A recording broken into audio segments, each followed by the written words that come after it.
بسم اللہ الرحمن الرحیم۔ السلام علیکم عزیز طالبات، کیسے ہیں آپ لوگ؟ تشکیل پاکستان ہم کلاس میں بہت اچھے طریقے سے پڑھ چکے ہیں۔ اب ہم اس کی دہرائی میں اس کی چیدہ چیدہ باتیں دیکھ لیتے ہیں اور اس کے اہم نکات جو ہیں ان کو ڈسکس کر لیتے ہیں۔ سبق تشکیل پاکستان کے مصنف میاں بشیر احمد ہیں۔ یہ میاں بشیر احمد کا لکھا ہوا ایک مضمون ہے جو ان کی کتاب کارنامہ اسلام سے لیا گیا ہے۔ مضمون ایسی صنف کو کہتے ہیں جس میں کسی موضوع پر اپنے خیالات کو مختصر اور جامع انداز میں پیش کیا جائے۔ میاں بشیر احمد وکیل اور سیاستدان ہونے کے ساتھ ساتھ ایک اچھے مضمون نگار بھی تھے۔ انہوں نے زیادہ تر اسلام اور پاکستان کے حوالے سے مضامین لکھے ہیں۔ سبق تشکیل پاکستان، جیسا کہ نام سے ہی ظاہر ہے کہ پاکستان کی تشکیل کن حالات میں ہوئی، کس طرح ہوئی اور کن لوگوں نے اس وقت پاکستان کے جو گرتی ہوئی ناؤ تھی اس کو سہارا دیا، کون لوگ تھے جو اس وقت پاکستان بنانے کے لیے اپنی جو خدمات ہیں انہوں نے پیش کی۔ اس میں بتا رہے ہیں سبق تشکیل پاکستان میں، کہہ رہے ہیں کہ ہندوستان میں جو مسلمانوں کی حکومت کو زوال آیا اس کے متعدد اسباب تھے۔ پہلے تو اورنگزیب کی وفات کے بعد مسلمانوں کی جو سیاسی حالات وہ بالکل جو ہے خراب ہو چکی تھی، مذہبی اور معاشرتی حالت بھی کافی گری ہوئی تھی۔ اس دور میں کچھ ایسے لوگ جن میں سے شاہ ولی اللہ، سید احمد بریلوی نے مسلمانوں کو ان حالات سے نکالنے کی کوشش کی۔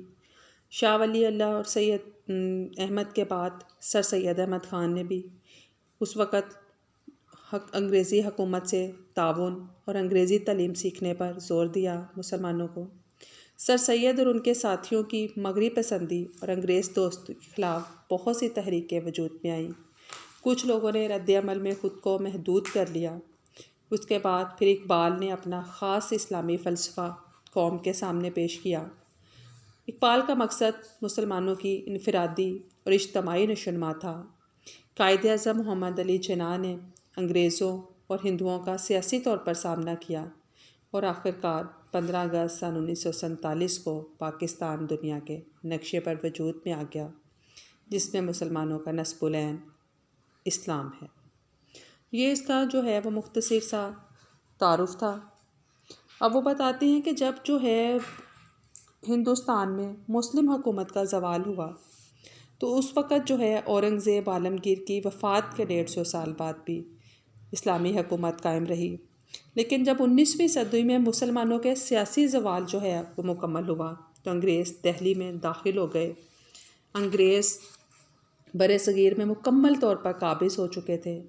وہ ہندوستان میں آئے تو ایک تاجر کی حیثیت سے تھے، لیکن اپنی حکمت عملی سے اقتدار کی مسند پر فائز ہو گئے۔ انہوں نے ہندوؤں کی ساز باز سے مسلمانوں کو غلام بنا لیا۔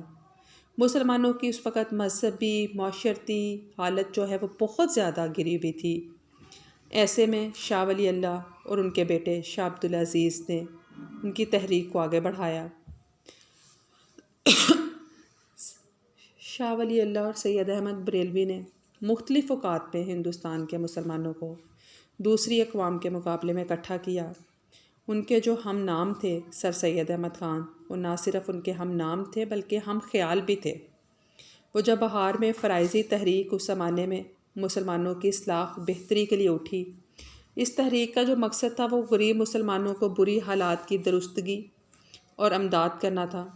بنگال میں حاجی شریعت اللہ کی اس تحریک کے ذریعے لوگوں کو نیکی کی طرف بلانا تھا، آزادی کے حصول، کسانوں کی حمایت اور مسلم قومیت کو اجاگر کرنا تھا۔